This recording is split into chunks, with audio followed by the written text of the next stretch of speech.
Jayson Tatum is special, man. Let's get into this.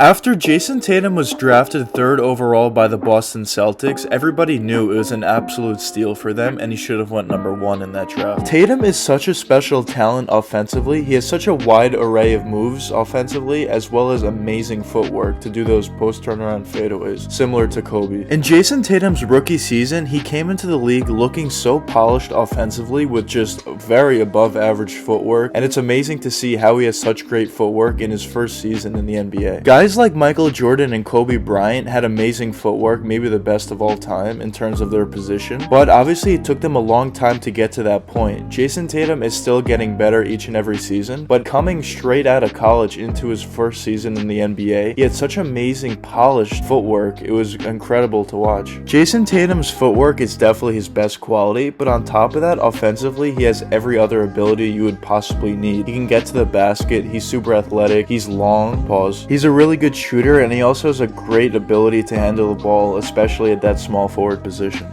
It was so clear from very early, especially in his rookie season, that this guy's going to be very special in this league, and definitely, no doubt about it, he will be a top 5 player going forward. And even after coming to the NBA so polished, every single season he continues to work extremely hard. When you just look at the numbers, he's getting better each and every season. So in his rookie season, he put up 14 points per game, second season 15.7, then a pretty big jump, a breakout season for him, 24 points per game, and this season he's putting up 26 points per game. So it's really good to see from a great player, especially a guy like Jayson Tatum, to see that progression each and every season. Whenever I look at a player and think to myself, will this guy be a great player going forward and a potentially top 5 talent in the league, I look at a few different criteria. First, I look to see that progression that Jayson Tatum definitely checks that box. Every season he's progressively getting better, and it's not like his field goal percentage is going down or other parts of his game are going down, even though his numbers are going up in terms of his scoring. Everything's going up as he progresses going forward in his career, so he checks a box off with that. Then the next thing I like to look for in a potentially top 5 talent is he winning? Is his team winning? Because there's a ton of guys that put up great numbers, but their team doesn't actually win, and these guys are all NBA players. It's not so difficult for these guys to put up really good numbers if their team is not winning. And obviously Jayson Tatum checks that box off as well. The Celtics make it to the playoffs every single year and will again this year. And the last thing I like to look at is how is he performing in the playoffs? There's a ton of guys that are superstars in this league currently. I can name off a few guys like Steph Curry and Giannis Antetokounmpo are my 2 favorite examples. Both players are obviously absolute superstars in this league and one of the best players in the league for sure, but for whatever reason, whenever it comes to the playoffs, especially Giannis just doesn't perform as much, and Curry has that same issue, but his issue is more in the finals. In the playoffs, Curry does perform at or above what he does in the regular season, but when Curry gets to the finals, for whatever reason, maybe the pressure gets him a little bit, he's not as good as he was in the regular season, and he falls off. And when you're talking about a potential top 5 guy and really legitimate Hall of Famer, you really want to see a guy who's really clutch when it matters, especially in the playoffs. And by the way, I'm not trying to hate on guys like Giannis and Steph. Those issues could definitely be fixed over time with just more experience. The greatest example of that is look at LeBron James. When he came into the league, he was known for choking in the playoffs and in the finals, especially in that Dallas Mavericks series when he was on the Miami Heat when they lost that finals. But look at him now. He doesn't really have an issue with being clutch anymore because he has that experience under his belt and he really worked on himself, and now he's clutch. But when you look at a guy like Jayson Tatum, he has no issues with playing well in the playoffs and really being clutch in this league. He definitely performs better in the playoffs than he does in the regular season. Especially look at his rookie season where that Celtic team really overperformed, and especially where they played the Cleveland Cavaliers. They really gave them a run for their money, and Jayson Tatum was not backing down to LeBron in that series. He was playing extremely well. And the last thing that I like to look at when I'm evaluating a superstar guy like Jayson Tatum to see if he could really be a Hall of Famer one day is just the eyeball test. Stats are definitely great, and I definitely use them in evaluating guys like Jayson Tatum, but I like to use them in conjunction with the eyeball test to see how he actually looks out there on the court, and then see if the numbers back that up, and then you use both of those things together. And obviously Jayson Tatum passes that test. He just looks phenomenal out there. His game is so smooth. His ball handling is so smooth and crispy. He has a great jump shot. He can get to the basket really easy, as I said. He's very crafty as well, getting to the basket with finishes. He also has the athleticism to dunk over people. He has that post turnaround fadeaway, which is probably his signature move and his best move. And when you look at guys who are probably the greatest scorers in this league, when you look at guys like Kobe Bryant, Michael Jordan, even LeBron to an extent, they all have that post turnaround fadeaway, which Jayson Tatum has a really good version of and is definitely his best move. I really think to NBA fans, a lot of NBA fans at least, footwork is a really underrated category in terms of what the player could do offensively. I feel like when a lot of fans look at players and they say if they really think they're great players offensively, they look at shooting, getting to the basket, and handling, and see how well they do all those three things, which all those three things are obviously extremely important, but I think footwork is up there with to being one of the most important things offensively as well, because if you don't have great footwork, it's difficult to get open shots from three, unless you're just a catch and shoot guy. It's also difficult to get to the basket and finish with nice crafty moves around the rim, and it's tough to do a lot of things. That post turnaround fadeaway, obviously you need great footwork to do that. I just really think that ability is really underrated in the minds of a lot of NBA fans. But I also really like to see, in terms of Jayson Tatum, his assist numbers go up each and every season, but this season especially, the Celtics this year, they don't really have a true point guard and a guy that can really settle everyone down and facilitate the ball and get the ball to their best players, Jayson Tatum and Jaylen Brown, in the right spots. So guys like Jaylen Brown and Jayson Tatum really had to step up in terms of that and really facilitate the offense for other guys and get them easy shots. And this season, I've definitely been really impressed on how Jayson Tatum has done that, and I think he can definitely even get better going forward. And by the way, yeah, I know that the Celtics obviously do have Kemba Walker, and he's a very talented point guard, obviously, but I see him more of a scoring guard instead of a guy who can really settle the offense, and he's not really a great passer like a guy like Rondo would be, or someone like that, and I think the Celtics really are missing that on their team this year. But obviously, you just love to see Jayson Tatum getting better and better each and every season, and at this point, Jayson Tatum is definitely unguardable, but even when he came in as a rookie, he was so polished, he was already unguardable at that time, but he's just getting better and better and even harder to guard as time goes on. And Tatum also just put up a 60-point game. How many players could do that? That just shows you how talented offensively this guy really is. Tatum is just such a great player, and I really think he's going to be an all-time great when it's all said and done. But let me know what you guys think in the comments. Do you think Jayson Tatum will be an all-time great when it's all said and done and a top 5 player in the league? Or do you think Jayson Tatum isn't going to be as good as I personally think he will be? But anyways, I hope you guys enjoyed the video, and if you did enjoy, please leave a like and subscribe. It really helps me out a lot. Until the next time, peace out, guys.